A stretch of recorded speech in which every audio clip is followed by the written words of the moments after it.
This is Andi Purewal for Boxing News. I'm joined by promoter Ben Shalom here in Manchester. Ben, Savannah Marshall and Vanu walked me through what was a tough and gritty and difficult fight for her to come through in the end, but she had her hand raised. Yeah, and I think it's what she expected. It was every time she boxed at distance, she looked really, really good. But every time Franchon managed to get through, which was a lot, and she smothered her at times, and it became physical. But Savannah got through it, and that was the main thing. It was about getting a win tonight.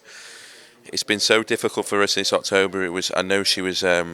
She really took it hard. She 100% believed she was going to win that fight, and she felt like she didn't perform how she could have, and the game plan and everything else. And only she'll know how she really felt, and she was desperate for the rematch straight away. This was the next best.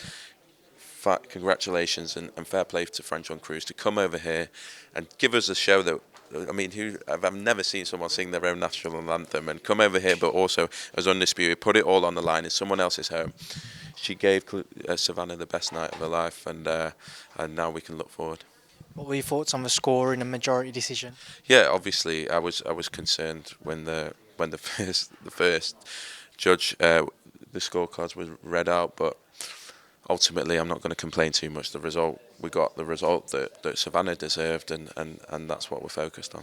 Claressa Shields turned up in the post-fight press conference and got a little heated there between herself and Savannah, and she said that, and I've just spoken to her, she said that it's either going to happen in America or the rematch is not happening at all. Let's see. I can't see how it necessarily. I think all the big women's fights are happening in the UK because the market. I mean, look at tonight. Savannah Marshall boxing in Manchester in an atmosphere like that. Who doesn't want to be part of those nights? Of course, we're open to different things, but I believe ultimately when both fighters sit down and really think about where it makes sense for both of them, I think it could end. It might. Well, I think it will end up in the UK, but ultimately we'll see what happens, and we'll work with Claressa's team just to make sure it happens. And what the main thing is, it will happen at 168, and that's where Savannah and Peter are really happy about. Just touching on other fights on the card, obviously Natasha Jonas becoming a two-weight world champion. Walk me through her performance and stoppage victory. She's just world class. She really is. And people talk about Candy Wyatt, but yeah, Candy Wyatt's not elite level, but Natasha Jonas is, and she's made every super welterweight world champion look ordinary. She's an extremely talented fighter. She joined us without any world titles and was one of the most frustrated boxers in British boxing after what happened with Katie Taylor, how close that was, the Terry Harper draw that was never a draw, and it was difficult, and she's gone at weights to do it. She's now just won her 4th world title. She's a 2-weight world champion. Now it's about the big names, the big fights. There's some at welterweight. There's a couple at super lightweight as well, and just really happy for her. Ben Whittaker, not as flashy as usual, seemed to want to be a bit more kind of consistent with his boxing as opposed to trying to please the fans. 8th round stoppage victory, some question marks if it was early or not, but what did you make of Ben in the ring tonight? I just thought the opponent was perfect. I thought he got his rounds. I thought he showed his levels again. I mean, he really is amazingly talented. Bit of showboating, bit less.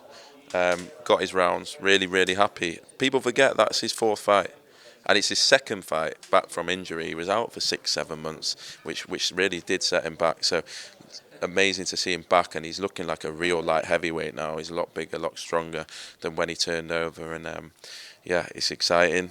One of the future superstars of the sport. I hope that we can start headlining him from the end of the year. We know activity's been the word when you speak about Ben, so looking towards the future, what next? And do you think it's possible we see him at 168? No, not. Look, we looked at it, and I would have loved to see him at 168 because I think he would have just absolutely cleaned up.